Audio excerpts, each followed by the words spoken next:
Hinarang ni Amy at ng dalawa niyang kaibigan ang daraanan ni Risa sa hallway ng grad school building.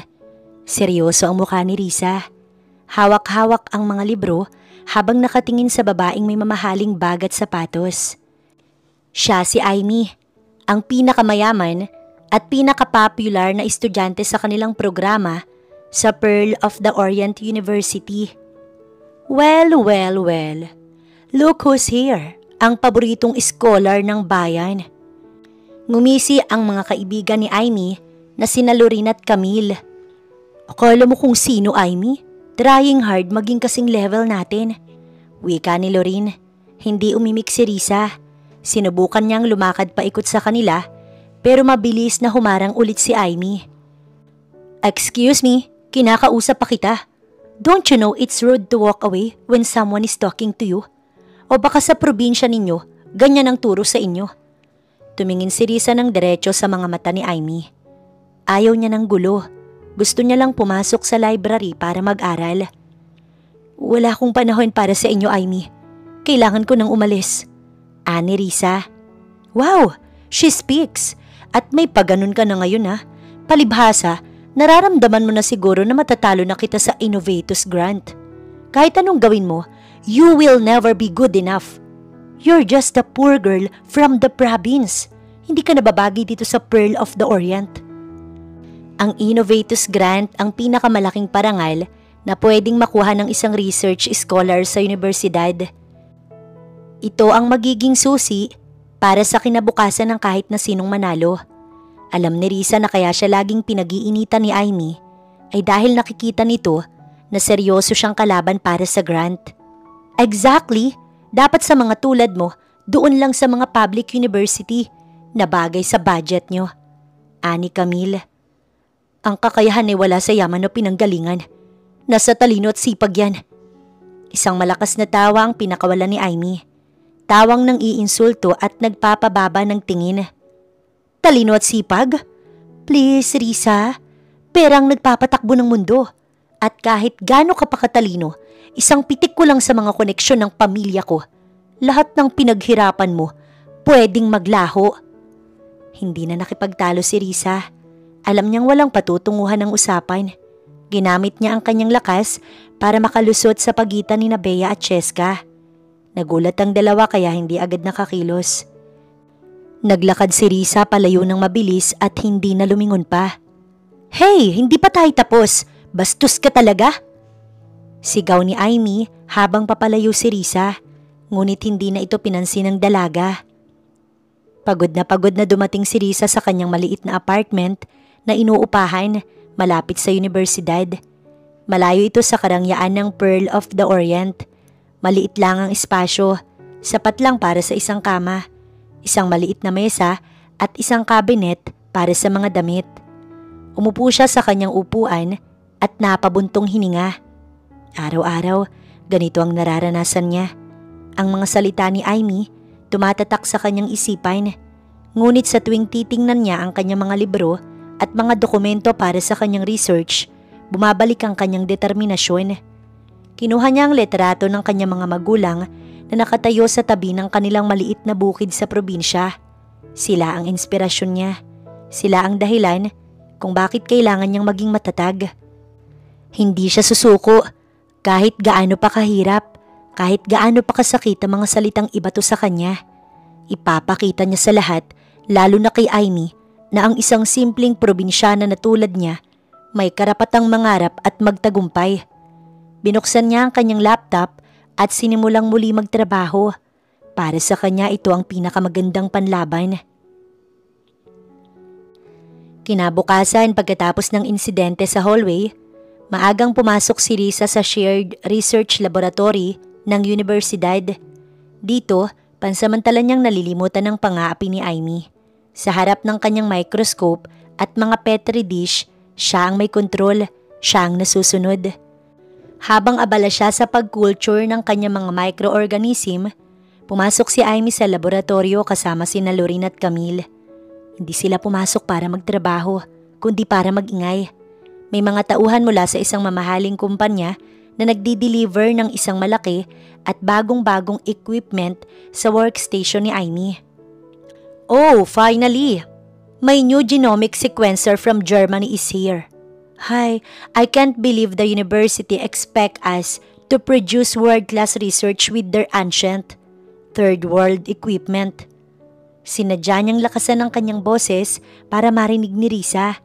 Isang direktang insulto ito kay Risa na siyang gumagamit sa mga luma at standard na gamit ng universidad. Hindi umimik si Risa. Nagpatuloy lang siya sa kanyang ginagawa. Ang pananahimik niyang ito ang mas lalong nagpapainis kay Amy. For sure, Amy, mananalo ka na sa grant with that machine. Exactly, Lorraine. It's all about having the right resources. Doon na napuno si Risa. Dahan-dahan niyang ibinaba ang kanyang hawak na papet at tumingin kay Amy. Ang ganda ng equipment mo, Amy. Pero sa pagkakaalam ko, ang grant ay para sa pinakamagaling na research, hindi para sa may pinakamahal na gamit. Isang matalim na tingin ang ipinukol ni Amy kay Risa. Hindi niya matanggap na sinasagot siya nito. Sa sobrang inis, naglakad siya malapit sa pwesto ni Risa at kunwari ay aksidenteng nabunggo ang mesa nito. Nahulog ang isang rack ng test tubes at nabasag. Oops, sorry, my bad. Ang sikip kasi dito, ang daming lumang gamit. Ngumisi siya at ang kanyang mga kaibigan bago sila naglakad palabas ng laboratorio. Iniwan nila si Risa para ayusin ang kalat. Naiwan si Risa na nanginginig sa pinaghalong galit at pagkainis. Dahan-dahan niyang pinulot ang mga basag na test tube. Sa sandaling yon, mas naging malinaw sa kanya ang laban. Hindi lang ito laban ng talino. Ito ay laban sa pagitan ng isang taong mayaman at mayabang at isang probinsyanang ang tanging puhunan ay ang kanyang sipag at pangarap. Ang hidwaan ni na Amy at Risa ay hindi lang limitado sa mga hallway at laboratorio. Maging sa loob ng classroom, ramdam ang kanilang kompetisyon. Ngunit dito, sa larangan ng talakayan, malinaw kung sino ang may tunay na bentahe. Sa kanilang Advanced Research Methodologies class, isang kilalang terror professor ang nagbigay ng isang napakakomplikadong tanong. So, given the ethical limitations and the unreliability of self-reported data, how would you design a study to accurately measure the socio-economic impact of microfinancing without falling into the usual statistical traps? Anyone? Isang nakabibinging katahimikan ang bumalot sa silid. Lahat ay yumuko, umiwas sa tingin ng propesor. Si Amy na laging gustong maging bida ay nagtaas ng kamay. Nagbigay siya ng isang sagot na halatang kinuha lang sa textbook. Sir, pwede po nating pag-aralan ng dalawang grupo ng tao sa loob ng ilang taon. Isang grupo na nabigyan ng tulong pinansyal at isang grupo na hindi. Regular po natin silang isa-survey para makita kung sino sa kanila ang mas umangat ang kalidad ng buhay. Umiling ang professor, hindi na kontento. That's the textbook answer, Amy. I'm looking for innovation. I'm looking for a solution to the problem, not a restatement of it. Napahiya si Amy. Umupo na siya na may halong inis. Matapos ang ilang sandali pa ng katahimikan, isang kamay ang dahan-dahang nagtaas sa gitnang bahagi ng classroom. Si Risa. Yes, Miss Risa. Sir, paano po kung hindi lang numero o pera ang tingnan natin? Kasi po ang tunay na pag-unlad, hindi laging nasusukat sa statistics. Paano po kung subukan nating makipamuhay sa isang maliit na komunidad pansamantala? Sa ganoong paraan, personal nating makikita ang totoong epekto ng tulong sa kanilang pamilya, sa kanilang samahan at sa kanilang pag-asa sa buhay. Dahil po para sa akin, ang pinakatotoong datos ay wala sa papel. Nasa kwento po ng mga tao. Natigilan ng professor. Tumingin ito kay Risa na may halong paghanga. Brilliant! That is a truly brilliant, human-centered approach. You are not just thinking like a student, Miss Risa. You are thinking like a real scientist. Plus, that is the kind of thinking I want to see from all of you. Ang papuring iyon, parang isang sampal sa mukha ni Amy. Habang pinupuri ng professor si Risa, ang mga kaklase nila, Tumingin dito ng may bagong paghanga. Sa sandaling yon, naintindihan ni Amy na kahit anong gawin niya, hinding-hindi niya matatalo si Risa pagdating sa patalinuhan. Ang kanyang pera at mamahaling gamit, walang silbi sa loob ng classroom, kaya kailangan niyang humanap ng ibang paraan para sirain si Risa. Isang paraan na dudungisan ng pangalan nito. Isang paraan na walang kinalaman sa utak o sa kung ano ang laman ng mga libro. Doon nabuo sa isip niya ang isang masamang plano. Kinabukasan, nakita-kita sina Amy, Lorin at Camille sa isang mamahaling coffee shop sa loob ng campus. Halata pa rin ang inis sa mukha ni Amy dahil sa nangyari kahapon. I can't believe that girl. Ang lakas ng loob niyang talikuran ako. She's getting too confident. Kailangan nating gawan ng paraan yan. Ani Amy. Sumipsip si Lorin sa kanyang ice latte bago sumagot. Ano bang plano mo, Amy? Gusto mo bang i-check natin kung may mga kamag-anak siyang pwedeng tanggalin sa trabaho? That always works. Umiling si Camille na abala sa pag-retouch ng kanyang lipstick. That's so old school, Lorin. Masyadong obvious na tayong may gawa. How about we pay someone para takutin siya? Yung tipong masusulot yung laptop niya na puno ng research. For sure, iiyak yun. Amy rolled her eyes. Hindi siya kontento sa mga suhestyon ng kaibigan. Para sa kanya, masyadong simple ang mga yun. You girls are not thinking big enough. Physical attacks are temporary. Ang kailangan natin ay isang bagay na sisira sa reputasyon niya. Something permanent. Something na kahit gaano pa siya katalino, hindi niya kayang ayusin. Napaisip si Lorin at Camille. Hinintay nila ang sasabihin ni Amy. Isang masamang ngiti ang unti-unting lumabas sa mga labi ni Amy. May naisip na siyang perpektong plano. Napapansin ninyo ba kung gaano kadalas purihin ni Director Pimentel si Risa? Palagi niyang sinasabi na she's a promising scholar. What if we use that? Anong ibig mong sabihin? Tanong ni Lorin. Let's start a rumor. Isang chismis na hindi niya kayang pabulaanan. Ipakalat natin na kaya lang naman siya magaling at nakakakuha ng pabor ay dahil may relasyon sila ni Director Pimentel. Nakabit siya ng direktor. Nagkatinginan sina Lorin at Camille at pagkatapos sabay silang napangisi. Oh my gosh, Amy! You are an evil genius. That's perfect. Ani Camille. Oo nga, isang scholar na mukhang anghel pero sa likod pala, pumapatol sa matandang direktor para umangat sa buhay. Napaka-scandalous. No one will ever look at her the same way again. Exactly. Now here's the plan. I want you two to start whispering. Sa mga kaklase nyo, sa mga kaibigan nyo. Make it sound like a secret para mas kapani-paniwala. Ako na ang bahala sa mas malaking pagpapakalat. Hindi nagtagal, ang chismis kumalat na parang apoy sa buong grad school. Mula sa mga bulungan sa library, sa mga text messages sa group chats, hanggang sa mga blind item sa University Freedom Wall. Ang kwento tungkol sa isang mahirap na scholar na ginagamit ang katawan para makuha ang grant ang naging mainit na topic. Nagsimulang maramdaman ni Risa ang epekto nito. Naglalakad siya sa hallway nang mapansin niyang ang mga grupong nag-uusap biglang tumatahimik pagdaan niya. Ang mga kaklase na dati bumabati sa kanya, umiiwas na ngayon ng tingin. May isang beses pa na pumasok siya sa banyo at narinig niya ang dalawang estudyante na nagbubulungan. Siya yun diba? Yung ahas? Oo siya nga, grabe no? Akala mo napakabait. Kawawa naman si Mrs. Pimentel. Agad silang umalis nang makita nilang pumasok si Risa. Naiwan siyang nakatayo doon, litong-lito at nasasaktan. Hindi niya maintindihan kung ano ang nangyayari. Wala siyang ideya kung anong kasalanan ang ginawa niya para bigla siyang pandirihan at kamuhian ng lahat. Ang alam niya lang sa isang iglap, ang universidad na pangarap niya, unti-unti nang nagiging isang bangungot. Lumipas ang ilang araw na para bang may ketong si Risa kung iwasan ng mga tao. Hindi niya na ito makayanan. Kailangan niyang malaman kung anong nangyayari at kung bakit galit ang lahat sa kanya.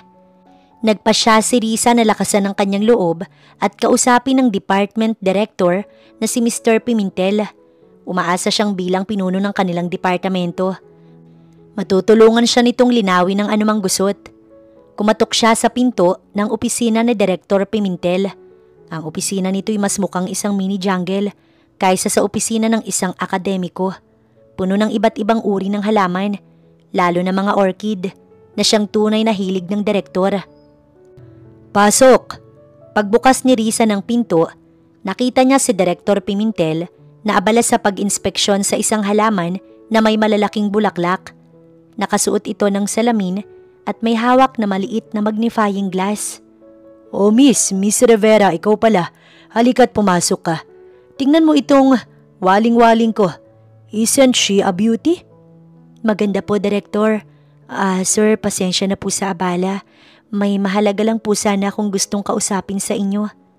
Ibinaba ni Mr. Pimentel ang kanyang magnifying glass at umupo sa kanyang silya na halos natatakpan na rin ng gumagapang na halaman. Ano yon, Iha? It's about the Innovatus Grant, I assume. Don't be too stressed. You are one of the strongest candidates.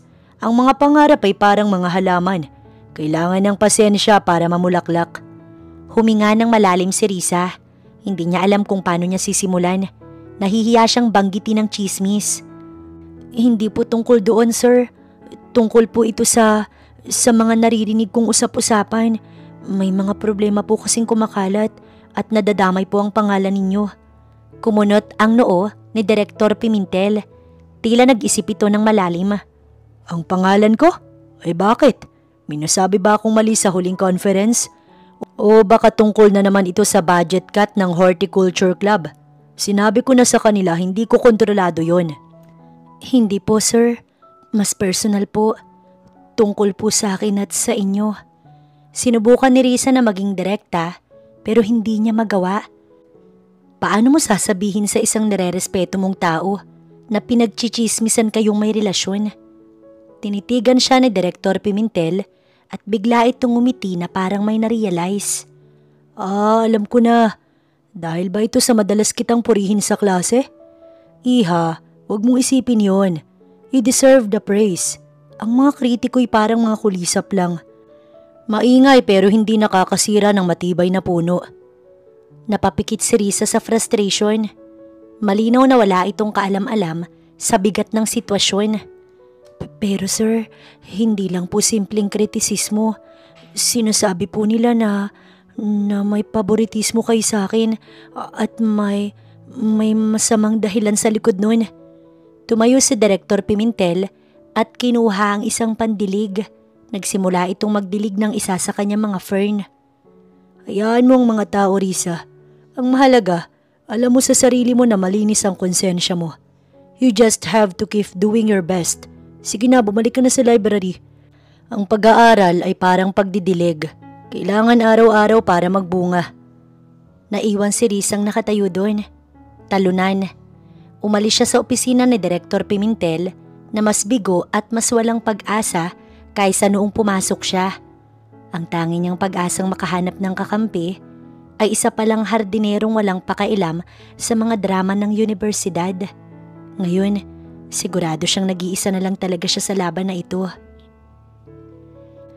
Isang malaking social justice forum ang itinaos sa main auditorium ng Pearl of Orient University.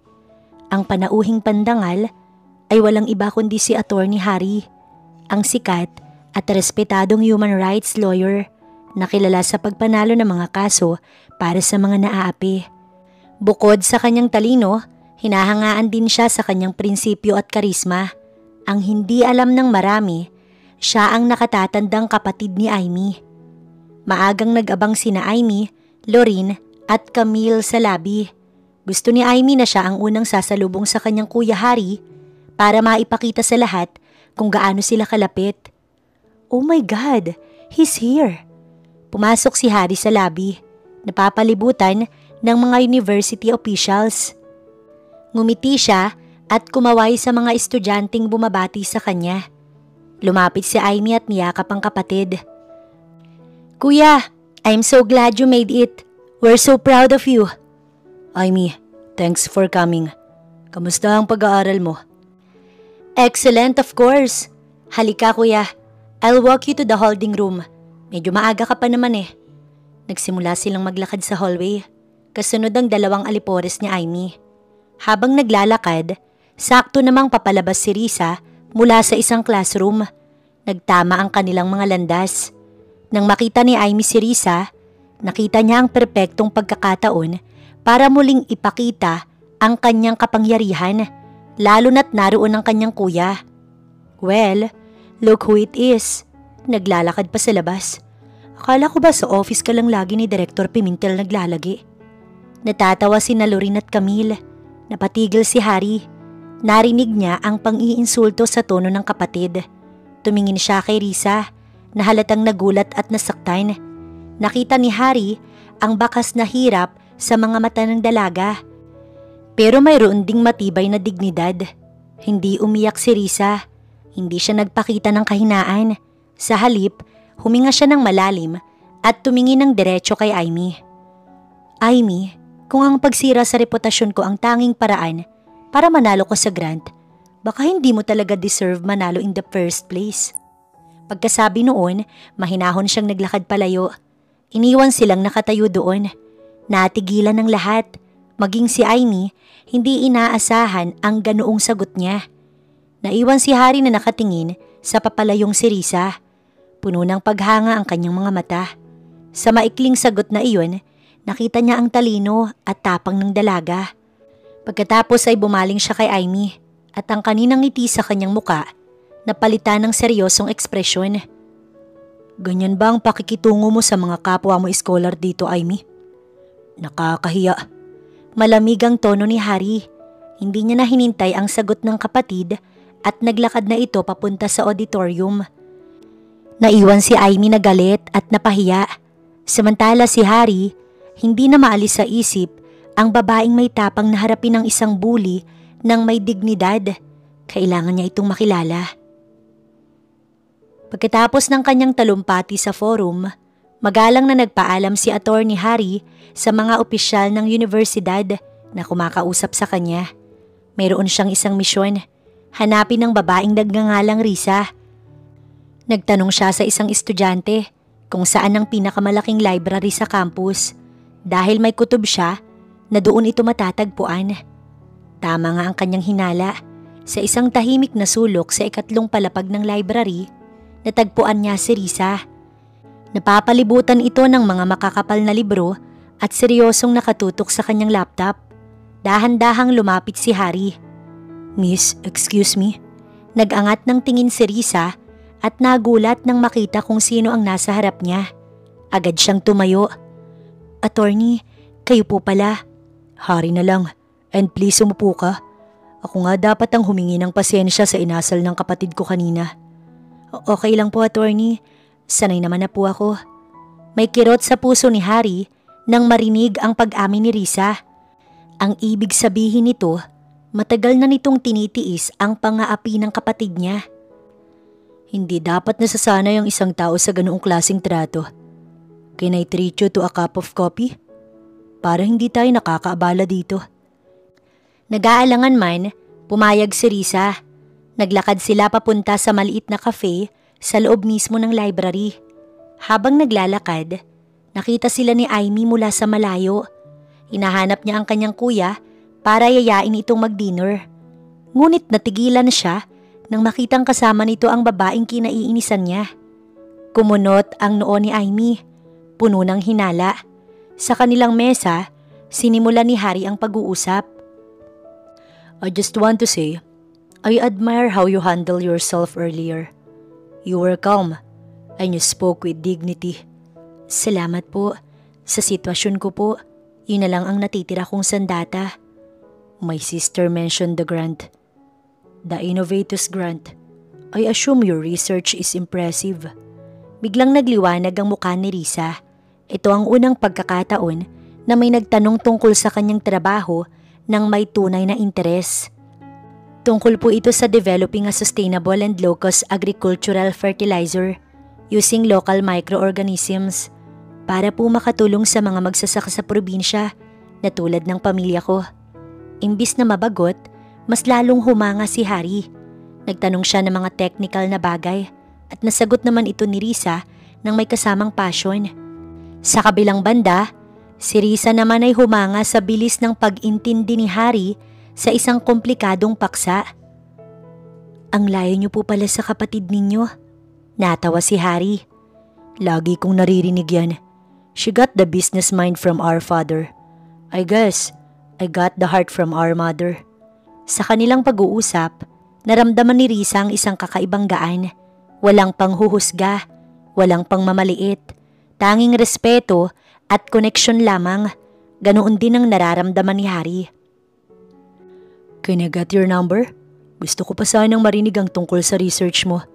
Maybe I can connect you with some NGOs who might be interested. Pumayag si Risa at ibinigay ang kanyang number. Nagpaalam sila sa isa't isa na may mga ngiti sa labi. Habang papalayo, hindi mapigilan ni Risa na hawakan ang kanyang dibdib. May kung anong kislap na nagsimulang mabuhay sa loob niya. Mula sa malayo, nakita ni Amy ang lahat. Nakita niya ang pagtawa nila, ang pagpapalitan ng numero, at ang ngiti sa mukha ni Risa. Kumukulo ang kanyang dugo sa galit at selos. Hindi niya matanggap na ang atensyon ng kanyang kuya napunta sa isang babaeng itinuturing niyang basura. Nagsimula ang lihim na komunikasyon sa pagitan ni Risa at Harry. Isang simpleng text message mula kay Harry na nangangamusta ang naging simula ng lahat. Hi Risa, Harry here. How's the research going? Let me know if you need another pair of eyes to check your papers. I am good at finding loopholes in law and writing. Napangiti si Risa. Sa gitna ng kalungkutan at pag-iisa na nararamdaman niya sa universidad, ang mga mensahe ni Harry ay naging sinag ng araw. Nagsimula silang magkita ng palihim. Minsan sa isang maliit na bookstore sa kanilang bayan, minsan sa isang tahimik na park.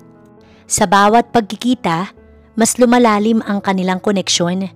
Hinangaan ni Risa ang talas ng isip ni Harry, habang si Harry naman lalong nahuhulog sa kabutihan at talino ni Risa. Si Harry ang naging lihim niyang kakampi. Siya ang nagbibigay dito ng lakas ng loob kapag nararamdaman na nitong gusto na niyang sumuko. Minsan pakiramdam ko, para akong lumalangoy sa dagat ng pating. Lahat sila, hinihintay lang akong magkamali. Then, you have to swim faster and smarter than them. Don't focus on the sharks, Risa. Focus on the shore. Focus on your goal. Andito lang ako sa likod mo. Your personal lifeguard. Ang mga salitang yon, sapat na para muling lumakas ang loob ni Risa. Sa kauna-unahang pagkakataon sa loob ng mahabang panahon, naramdaman niyang hindi siya nag-iisa. Samantala, sa kabilang dako ng universidad, kumukulo ang dugo ni Amy. Ang tsismis na pinakalat niya ay parang walang epekto kay Risa. At ang mas nakakainis, napapansin niyang madalas wala ang kanyang kuya sa mga family gathering. Palagi itong may dahilan. Nagsimula na siyang maghinala.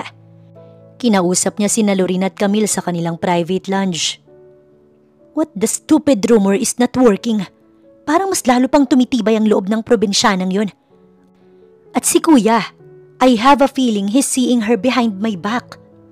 Ano ka ba, Amy? Baka naman apektado rin yung girl. Hindi lang nagpapahalata. At si Attorney Harry baka busy lang talaga. No, Lorin. May nararamdaman akong mali. I need proof. Ayoko nang hinala, gusto ko ng ebidensya. Naglabas si Amy ng kanyang telepono at may tinawagan. Isang private investigator. I want you to follow someone. Her name is Risa. I want to know everything. Saan siya pumupunta, sinong mga kasama niya. I want photos, I want details. And I'll pay you double if you work fast. Makalipas ang 2 araw, nakatanggap ng email si Amy mula sa investigator. Naglalaman ito ng mga litrato. Mga litrato ni Risa at Harry na masayang nag-uusap sa isang park. May isang kuha pa kung saan inaabutan ni Harry ng panyo si Risa. Malinaw sa mga litrato ang kanilang malapit na ugnayan. Nanginginig sa galit si Amy habang tinitingnan ng mga litrato sa kanyang telepono. Ang kanyang muka puno ng matinding puot. So, totoo nga. Pinagtataksilan ako ng sarili kong kapatid. At ikaw, Risa, akala mo matalino ka? Akala mo aagawin mo sa akin lahat? You will pay for this. Sisiguraduhin kong hindi ka lang matatalo sa grant. Sisirain ko ang buhay mo. Nasa loob ng kanyang mamahaling kotse si Amy. Nakatingin mula sa isang madilim na parking lot. Paulit-ulit niyang tinitingnan ang mga litrato ni Risa at Harry sa kanyang telepono. Bawat ngiti nila ay parang isang sundang na tumutusok sa kanyang dibdib. Tapos na ang panahon ng mga chismis. Ngayon, personal na atake na ang gagawin niya. May tinawagan siya sa telepono. Hello Alex, it's Amy. Magkita tayo. I have a proposal for you. A very profitable one. Si Alex ay isang laboratory assistant sa research wing ng universidad. Alam ni Amy na may malaki itong pagkakautang at kailangan ng pera. Siya ang perpektong tao para sa kanyang maruming plano. Nagkita sila sa isang tagong lugar sa campus. Agad sinabi ni Amy ang kanyang gusto rito. Kilala mo si Risa, yung scholar? Alam ko na sa laboratory ninyo siya nagtatrabaho para sa Innovatus Grant. Opo ma'am, ano pong kailangan ninyo? I want you to destroy her work. Yung mga cultures niya, yung mga samples niya, lahat. I want months of her work, gone in one night. Gawin mo yan at ibibigay ko sa iyo ang halagang hindi mo kikitain sa loob ng 5 taon. Namutla si Alex. Alam niyang illegal at immoral ang pinapagawa ni Amy. Pwede siyang matanggal sa trabaho at makulong. Ma'am Amy, hindi ko po yata kaya yan. Delikado po. Inilabas ni Amy ang isang envelope na punong-puno ng pera. Ipinakita niya ito kay Alex. This is half of it. The other half, you'll get after the job is done. Isipin mo Alex, bayad lahat ng utang mo. Bagong buhay. Sino ang mas matimbang? Ang kinabukasan mo o ang kinabukasan ng isang probinsyanang hindi mo naman kaano-ano? Nakatitig lang si Alex sa pera. Ang tukso ay napakalakas. Pagkatapos ng ilang sandali, dahan-dahan siyang tumango. Sa kabilang dako, masayang-masaya si Risa. Nasa loob siya ng laboratorio. Tinitingnan ang resulta ng kanyang pinagpuyatan. Ang kanyang mga microorganism cultures ay nagpapakita ng magandang resulta. Malapit na siyang magkaroon ng isang malaking breakthrough. Kinuha niya ang kanyang telepono at nag-text kay Harry. Harry, I think I'm having a breakthrough. The new culture medium is working wonders. Malapit na, I'm so excited. That amazing news, Risa. I'm so proud of you. Let's celebrate soon. Puno ng pag-asa, niligpit ni Risa ang kanyang gamit at umuwi na. Iniwan niya ang kanyang research sa maayos na kalagayan. Hindi alam na iyon na ang huling beses na makikita niya itong buo. Nang gabing yon, pumasok si Alex sa madilim na laboratorio. Gamit ang kanyang access card, madali siyang nakapasok. Hinanap niya ang station ni Risa. Nanginginig ang kanyang mga kamay pero itinuloy niya ang plano. Kinuha niya ang isang bote ng kemikal na pamatay ng bakterya at ibinuhos ito sa lahat ng petri dish at culture tubes ni Risa. Kinabukasan, maagang pumasok si Risa sa laboratorio. Ngunit pagdating niya sa kanyang mesa, bumungad sa kanya ang isang bangungot. Lahat ng kanyang pinaghirapan, ang mga culture na inalagaan niya ng ilang buwan ay patay na. Kontaminado, wasak. Nabitiwan niya ang kanyang bag. Napaluhod siya. Hindi makapaniwalang nakatingin sa resulta ng isang brutal na sabotahe. Ang lahat ng kanyang pangarap, gumuho ng isang iglap. Nakatulala si Risa sa sahig ng laboratory. Ang mga luhang kanina pa niya pinipigilan, nagsimula ng bumuhos. Ilang minuto siyang nanatiling nakaluhod doon. Hindi makagalaw, habang ang bigat ng katotohanan, unti-unting dumadagan sa kanya. Ang kanyang pinag-ingatang research, ang bunga ng maraming gabing walang tulog, ang susi sa kanyang mga pangarap, lahat ay abo na ngayon. Alam niya kung sino ang may gawa nito. Hindi niya kailangan ng ebidensya. Isa lang ang taong may sapat na galit at kapangyarihan para gawin ito, si Amy. Dahan-dahan siyang tumayo. Ang mga binti niya ay nanginginig. Para siyang isang multo na naglalakad palabas ng laboratorio. Dala-dala ang bigat ng kanyang kabiguan. Walang direksyon ang kanyang mga paa. Nakarating siya sa isang maliit na tagong hardin sa likod ng library. Isang lugar na dati nilang pinagkikitaan ni Harry. Umupo siya sa isang bakanting bench at doon tuluyang bumigay. Humagulgol siya ng walang tunog. Iyak na puno ng sakit, galit at kawalan ng pag-asa. Pakiramdam niya, tinanggalan siya ng pakpak. Ang buong mundo gumuho sa kanyang harapan. Sa gitna ng kanyang pag-iyak, isang pangalan ang pumasok sa kanyang isip. Ang tanging taong alam niyang makakaintindi sa kanya. Ang tanging taong pinagkakatiwalaan niya. Kinuha niya ang kanyang telepono. Nanginginig ang mga kamay at tinawagan si Harry. Sinagot ito ni Harry sa ikalawang ring. "Risa, napatawag ka. How's my favorite scientist?" Narinig ni Harry ang isang pigil na hikbi sa kabilang linya. Agad nagbago ang tono niya. Naging seryoso ito at puno ng pag-aalala. "Risa, anong nangyari? Umiiyak ka ba?" "Harry." Basag ang boses ni Risa. Halos hindi na makapagsalita. "Wala na. Sinira nila. Sinira nilang lahat." Natahimik si Harry. Naintindihan niya agad kung ano ang tinutukoy ni Risa. Galit ang gumapang sa kanyang sistema. "Ang research mo?" "Oo, lahat. Patay na lahat ng cultures ko. Wasak." "Risa, huminahon ka. Nasaan ka ngayon? Tell me where you are." "Nasa hardin, sa likod ng library." "Huwag kang aalis dyan. Papunta na ako. Don't worry, Risa. Hindi tayo papayag na ganito lang to. We will not let them get away with this. Lalaban tayo, Risa. Naririnig mo ba ako? Lalaban tayo."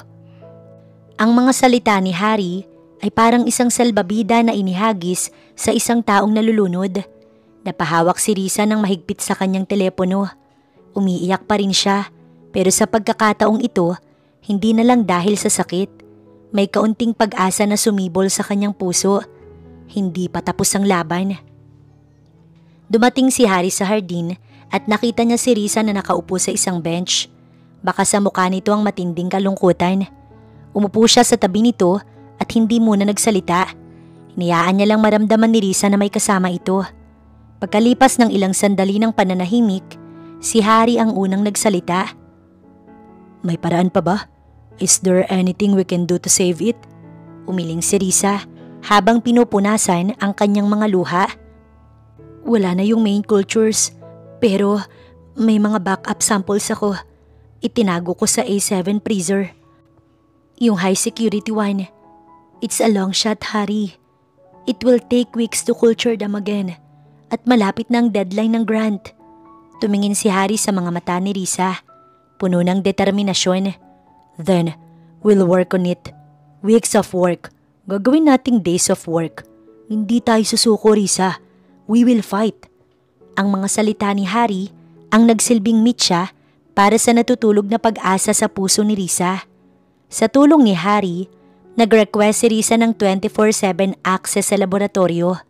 Idinahila ng papalapit na deadline. Nagsimula ang kanilang karera laban sa oras. Ang laboratorio ang naging kanilang mundo. Si Risa ang nangunguna sa mga scientific procedures, habang si Harry naman ang kanyang naging all-around assistant. Siya ang taga-encode ng data, taga-ayos ng mga research notes, at higit sa lahat, taga-bigay ng moral support. May mga gabi na sa sobrang pagod, nakakatulog na lang si Risa sa ibabaw ng mga libro. Dahan-dahan namang ilalagay ni Harry ang kanyang jacket sa balikat nito para hindi ito ginawin. "Harry, hindi mo kailangang gawin to. Alam kong busy ka sa trabaho mo." Ngumiti lang si Harry habang nagtitimpla ng kape para sa kanilang dalawa. "Sinabi ko na sa'yo, Risa. Your fight is my fight. Isa pa, saan ka naman makakakita ng ganito kagwapong assistant?" Natawa si Risa. Sa gitna ng stress at pagod, ang mga birong iyon ni Harry ang nagpapagaan sa kanyang pakiramdam. Ang kanilang pagsasama sa hirap ay mas lalong nagpatibay sa kanilang samahan. Isang gabi, habang tinitignan ni Risa ang isang petri dish sa ilalim ng mikroskopyo, Napasigaw siya sa tuwa. Hari, tignan mo! It's alive! Nagre-react ang backup culture! Mabilis na lumapit si Hari at tumingin din. Nakita niya ang maliliit na organismo na nagsisimulang dumami. Isang maliit na tagumpay pero para sa kanila, ito ay isang malaking milagro. Nagkatinginan sila. Ang kanilang mga muka puno ng pagod pero nagliwanag dahil sa saya. Hindi nila napigilan ang sarili at nagyakap sila ng mahigpit. Hindi pa tapos ang laban. Malayo pa sila sa kailangan nilang ma-achieve para sa deadline. Pero sa sandaling yun, alam nilang may pag-asa. Habang magkasama sila, kaya nilang harapin ang lahat ng problema. Dumating ang araw ng final presentation para sa Innovatus Grant. Tense ang kapaligiran sa loob ng conference hall. Naroon si Risa, kasama si Hari sa audience bilang kanyang moral support. Pagod sila pero puno ng pag-asa. Sa kabilang banda, naroon si Amy, kasama si Lorin at Camille. Nag-uumapaw sa kumpiyansa at arogansya. Si Amy ang unang nag-present. Ang kanyang presentasyon ay maganda sa paningin, puno ng mga kumikinang na graphics at mga business terms. Pero para sa mga eksperto, halatang kulang ito sa lalim at sa tunay na sensya. Siya mismo'y parang nagme-memorize lang ng script. Sumunod si Risa. Ang kanyang presentation ay simple lamang. Walang magarbong effects. Pero nang magsimula siyang magsalita, napuno ang buong silid ng kanyang passion. Kahit na limitado lang ang resulta na naipakita niya dahil sa sabotahe, ang kanyang konsepto at ang kanyang dedikasyon hindi matatawaran. Mula sa audience, kitang-kita sa mukha ni Hari ang paghanga para kay Risa. Pagkatapos ng presentasyon, nag-deliberate ang panel of judges. Magaling ang konsepto ni Miss Risa. Kung nabigyan lang siya ng sapat na panahon, maaaring revolusyonaryo ang kanyang nagawa. I agree. There's so much heart in her work. Ngunit ang head judge na kilalang malapit na kaibigan ng ama ni Amy ay biglang umiling. Pero hindi tayo pwede ding mag-invest sa potentials. Ang kailangan natin ay resulta. Ang presentasyon ni Miss Amy ay kompleto. May financial projection at may suporta mula sa industriya. Let's be practical. Malinaw na kung sino ang pinapaboran ng pinuno ng panel. Pagkatapos ng ilang minutong pag-uusap, bumalik na sila sa conference hall para i-anunsyo ang desisyon. Pinatawag ang lahat pabalik. Ang atensyon ay nasa head judge na may hawak sa sobre. Tumingin si Risa kay Hari na binigyan siya ng isang maliit na ngiti ng pag-asa. After a long and careful deliberation, the Board of Innovatus Grant has made the decision. The winner of this year is... Huminto ito para magbigay ng suspense. Miss Amy. Isang formal na palakpakan ang narinig sa silid, pero marami ang hindi makapaniwala. Ang mga nakakaintindi sa sensya ay alam na may mali sa desisyon. Gumuho ang mundo ni Risa. Ang lahat ng kanilang pagod, ang lahat ng puyat, ang lahat ng sakripisyo ay nawala ng saysay sa harap ng pera at impluwensya. Agad na lumapit si Hari sa kanyang tabi. Ang mukha nito, seryoso at puno ng galit. Matapos tanggapin ang kanyang tropeyo, nilapitan ni Amy si Risa, hindi para makipagkamay, kundi para mang-insulto. Oh, what a shame. Sayang naman ang pagod at puyat ninyong dalawa. Tumingin siya kay Hari at pagkatapos ay kay Risa. I told you, Risa. Pera ang nagpapatakbo sa mundo. You never stood a chance. Better luck next time. Kung may next time pa para sa'yo. Mayabang na tumalikod si Amy at naglakad palayo kasama ang kanyang mga kaibigan na nagtatawanan. Naiwan si Hari at Risa na nakatayo doon, talunan at sawi. Sa sandaling yun, naramdaman ni Risa ang bigat ng isang sistemang bulok. Kinabukasan, pagkatapos ng araw ng desisyon, hindi pumasok sa universidad si Risa. Nanatili siya sa loob ng kanyang maliit na apartment. Nag-iisip, tinitignan niya ang kanyang mga libro, ang kanyang mga research notes, at ang tropeyo na napanalunan niya sa isang science fair noong high school. Doon niya napagtanto ang isang mapait na katotohanan. Ang sistema sa Pearl of Orient University ay bulok. Hindi na ito tungkol sa talino o pangarap. Ito ay tungkol sa kapangyarihan at pera. Ang pananatili niya roon ay parang pagpilit na magtanim sa isang lupang tigang at puno ng lason. Walang mabuting aanihin. Nagdesisyon siya na aalis na. Hindi ito pagsuko. Ito ay pagpili sa sarili. Ito ay pagpreserba sa kanyang dignidad. Bago siya tuluyang umalis, may isang bagay siyang kailangang gawin. Pumasok siya sa campus isang huling beses. Natagpuan niya si Amy at ang mga kaibigan nito na masayang nagtatawanan sa isang cafe. Ipinagdiriwang ang kanilang panalo. Kalmado siyang lumapit sa kanilang table. Nagulat sina Amy, Lorin at Camille. "Look who's here. Anong kailangan mo? Gusto mo mag-apply bilang assistant ko sa research ko?" Hindi pinansin ni Risa ang pangiinsulto ni Amy. Tumingin siya ng diretso sa mata nito na walang galit at walang pait. "Congratulations, Amy. Nanalo ka na. Nakuha mo na ang grant. Sana maging masaya ka." Natigilan si Amy sa tono ni Risa. Hindi ito sarkastiko. Ito ay kalmado at totoo. "Aalis na ako sa universidad para hindi mo na kailangan mag-alala pa sa akin. Ibinibigay ko na sa'yo ang Pearl of the Orient." Pagkasabi nun, tumalikod si Risa at nagsimulang maglakad palayo. Naiwan sina Amy na hindi makapagsalita. Ang inaasahan nilang makikitang luhaan at talunang si Risa ay hindi nila nakita. Sa halip ang nakita nila ay isang babaeng may dignidad na piniling umalis sa isang laban na hindi patas. Sa unang pagkakataon, naramdaman ni Amy na walang lasa ang kanyang tagumpay. Kinagabihan, nagkita sina Risa at Harry. Sinabi ni Risa ang kanyang desisyon. "Harry, aalis na ako. Nag-file na ako ng leave of absence. Uuwi muna ako sa probinsya. Kailangan kong lumayo sa isang lugar kung saan ang hustisya ay nabibili." Malungkot man, naintindihan ni Harry ang desisyon ni Risa. Nakita niya ang tapang sa likod nito. "Naiintindihan ko, Risa, at nirerespeto ko ang desisyon mo. Pero tandaan mo, hindi ito ang katapusan para sa'yo. Simula pa lang ito ng isang bagong yugto." Hinawakan niya ang kamay ni Risa. "Magpahinga ka, magpagaling ka. Pero mangako ka sa akin, Risa, na babalik ka. At sa pagbalik mo, sisiguraduhin nating nasa panig na natin ang hustisya." Tumango si Risa. May bagong determinasyon sa kanyang mga mata.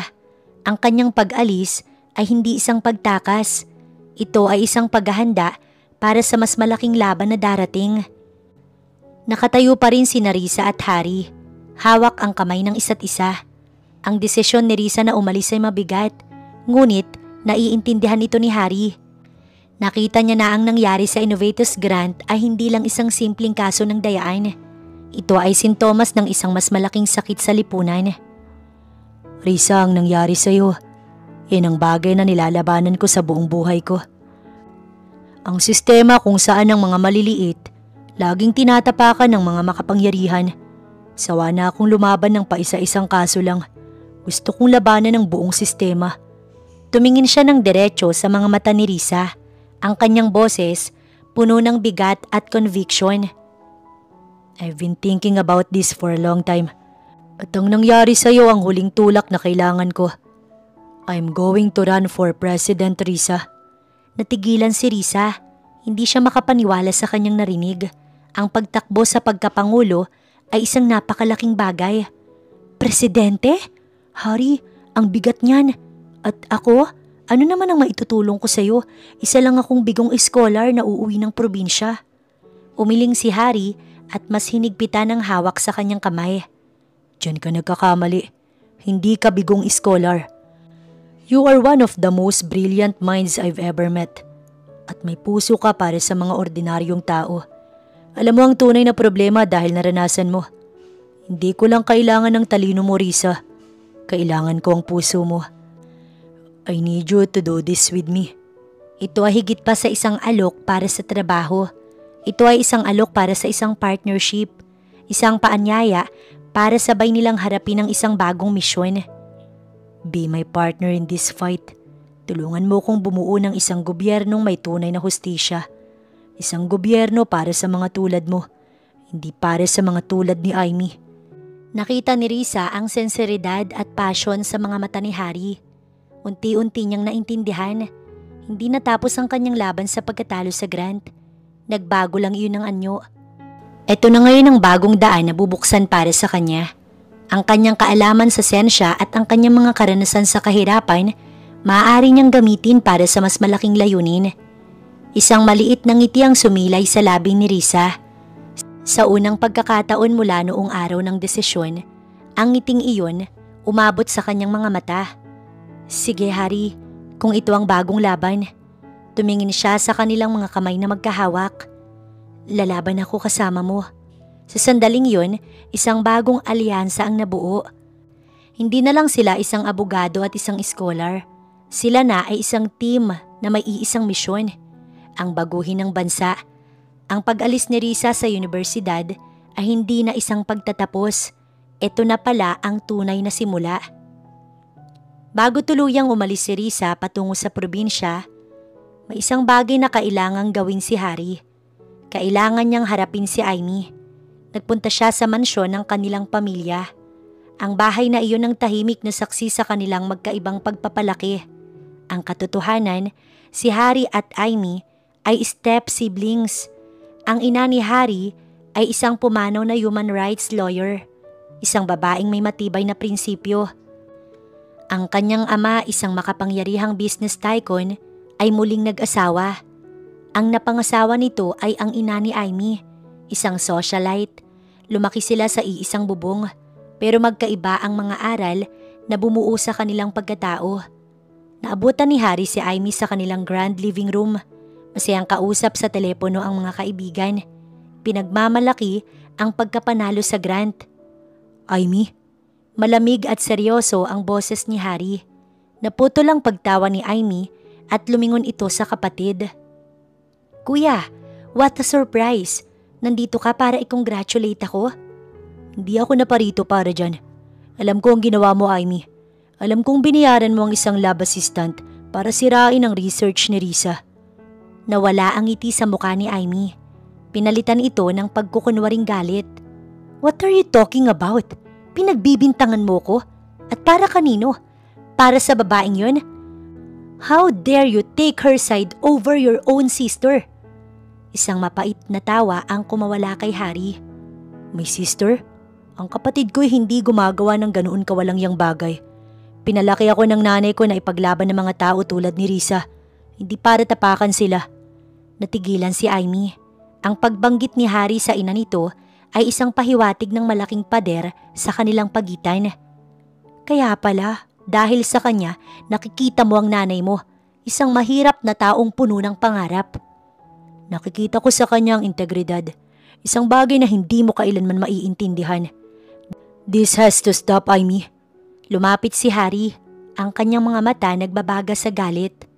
Binabalaan kita. Galawin mo na ang lahat pero wag na wag mo nang gagalawin ulit si Risa. Dahil sa oras na saktan mo siya ulit, hindi lang ang respeto ko ang mawawala sa'yo. Huminga siya ng malalim. Mawawala ako bilang kapatid mo. Itatrato na kita bilang kalaban. Ang banta ni Harry tumagos sa puso ni Amy. Ang kapatid na tinitingala niya, handa siyang itakwil para sa isang babaeng kadarating lang sa buhay nito. Ang galit niya kay Risa ay mas lalong lumalim.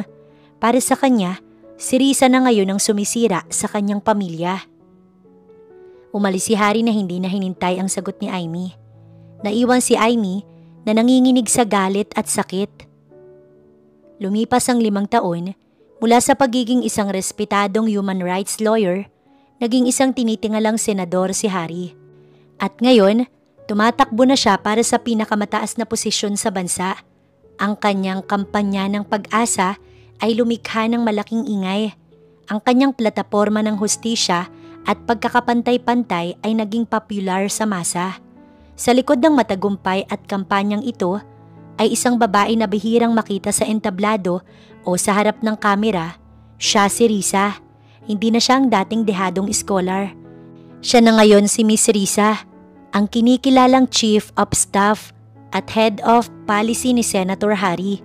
Siya ang utak, ang makina, ang sekretong sandata ng buong kumpanya. Sa loob ng kanilang campaign headquarters o war room, si Risa ang reyna. Para sa tanong tungkol sa agricultural reform, kausapin ninyo si Risa. She has the complete data on that. Walang desisyon dito na hindi dumadaan sa kanya.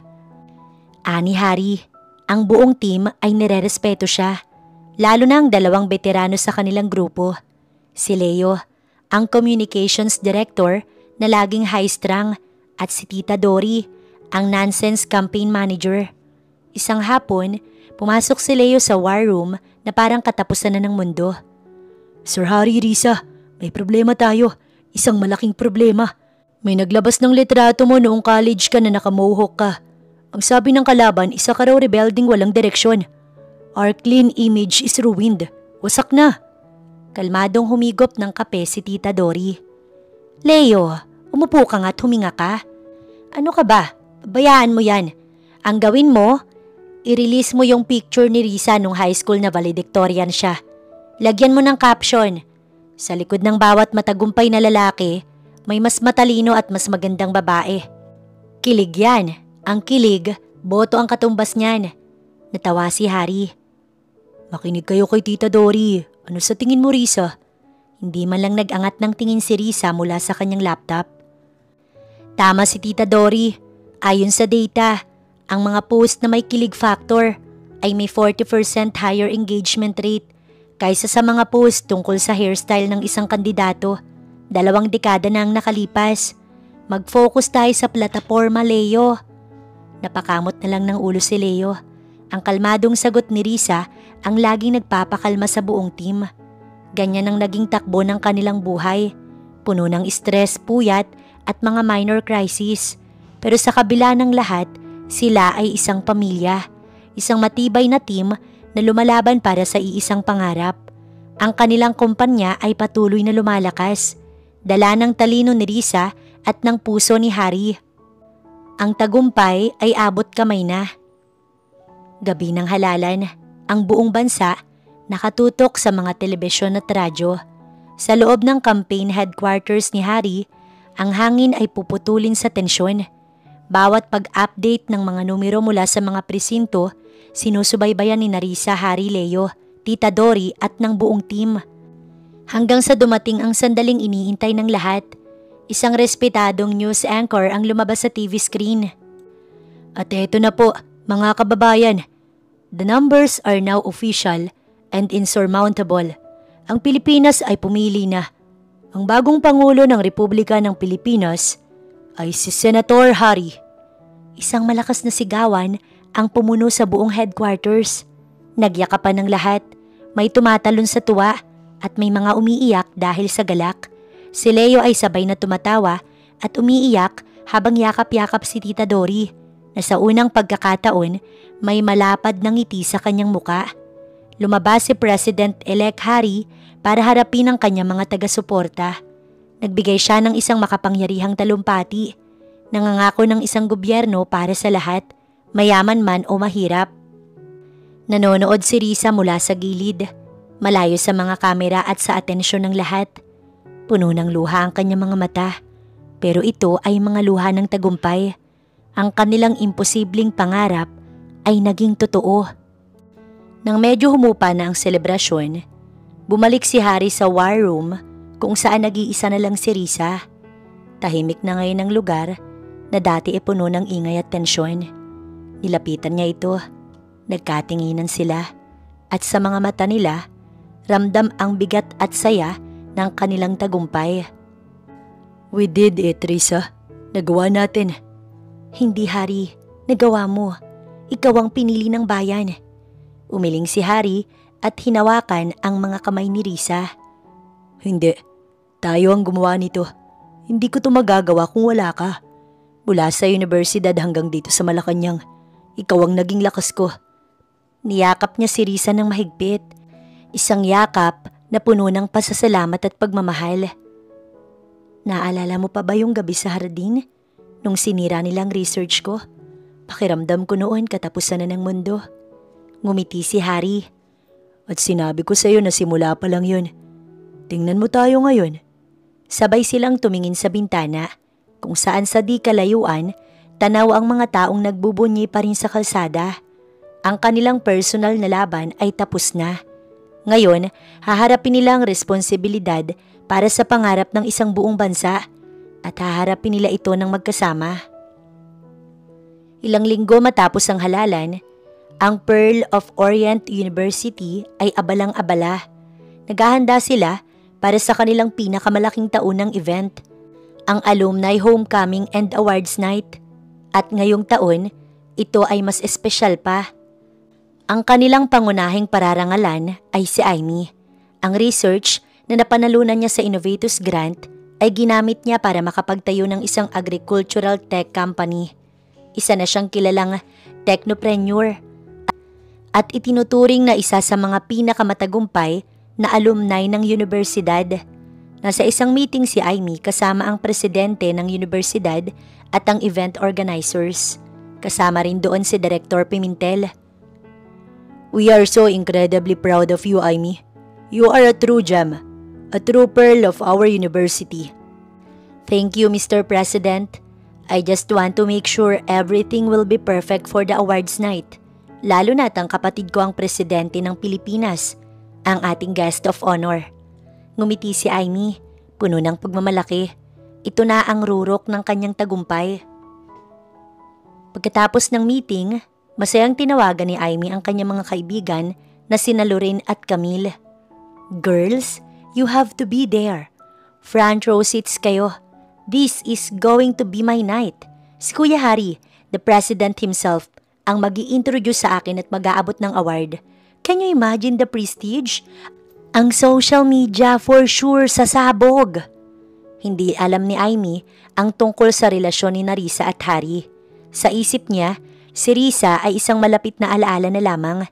Isang talonang bumalik sa probinsya at nalimot na ng panahon. Ay, kung nandito lang sana yung probinsyanang si Risa para masaksihan to. Ay, oo nga pala, baka abala yun sa pagtatanim ng kamote sa bukid ngayon. Natawa pa siya. Walang kaalam-alam sa nagbabadyang sorpresa ng tadhana. Ang buong administrasyon ng universidad ay kampante rin. Umaasa silang makakakuha ng pabor at pondo mula sa bagong presidente dahil sa koneksyon nila kay Aimee. Gabi bago ang awards night, tumayo si Aimee sa harap ng isang malaking salamin. Suot ang isang mamahaling gown. Nagpa-practice siya ng kanyang acceptance speech. "I would like to thank the university for the incredible honor. And of course, I would like to thank my brother, the president, for always believing in me." Napangiti siya sa kanyang refleksyon. Nasa itaas siya ng mundo. Pakiramdam niya, wala nang sino man ang pwedeng magpabagsak sa kanya. Hindi niya alam, ang gabi ng kanyang pinakamalaking tagumpay ay magiging gabi rin ng kanyang pinakamalaking pagkapahiya. Gabi ng parangal. Ang grand ballroom ng isang 5-star hotel ay puno ng elite, mga opisyal ng universidad at media. Ang lahat ay naroon para sa Alumni Homecoming and Awards Night ng Pearl of the Orient University. Nasa entablado si Aimee. Katatanggap lang ng isang minor award. Ngayon oras na para sa pinakamalaking parangal, ang Alumna of the Year. Nakangiti si Aimee. Tinatanaw ang presidential table kung saan may isang bakanting silya para sa kanyang kuya. Hinihintay niya ang engrandeng pagdating nito. At ngayon, para ibigay ang parangal sa ating Alumna of the Year, narito ang ating pinakahihintay na panauhing pandangal, isang tunay na anak ng Pearl of the Orient University. Isang spotlight ang tumutok sa malaking pinto sa dulo ng ballroom. Lahat ng atensyon ay nagpunta roon. Ang ngiti ni Aimee ay abot tenga.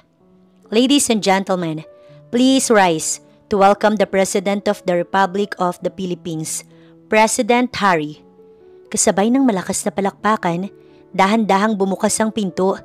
Tumayo ang lahat. And accompanying him tonight, let us all welcome our beloved new First Lady. Sa linyang yon, bahagyang kumunot ang noo ni Aimee. "First Lady?" Nagkamali yata ang host. Bumukas ng tuluyan ng pinto.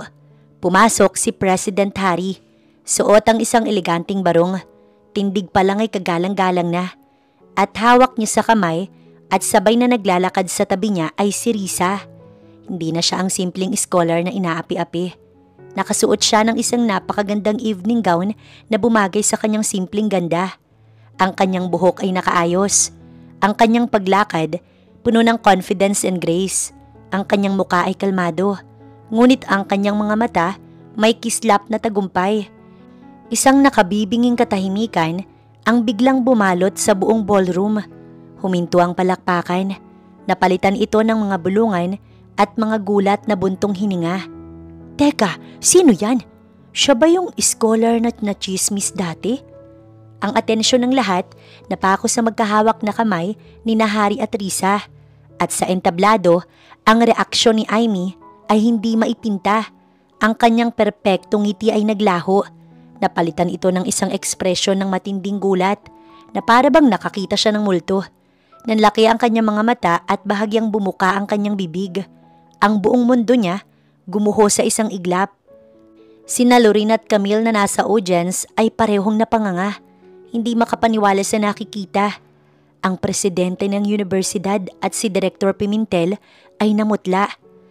Dahan-dahan, naglakad sina Hari at Risa sa gitna ng pasilyo, patungo sa entablado. Ang kanilang mga ulo ay taas noo. Dinaanan nila ang daan-daang taong nakatitig sa kanila, pero ang mga mata nila nakatuon sa iisang tao lang, ang babaeng nakatayo sa entablado, na ngayon ay para ng isang estatwang binuhusan ng malamig na tubig. Ang programa ay nagkagulo. Para maiwasan ng mas malaking iskandalo sa harap ng media, mabilis na kumilos ang security team ni Hari.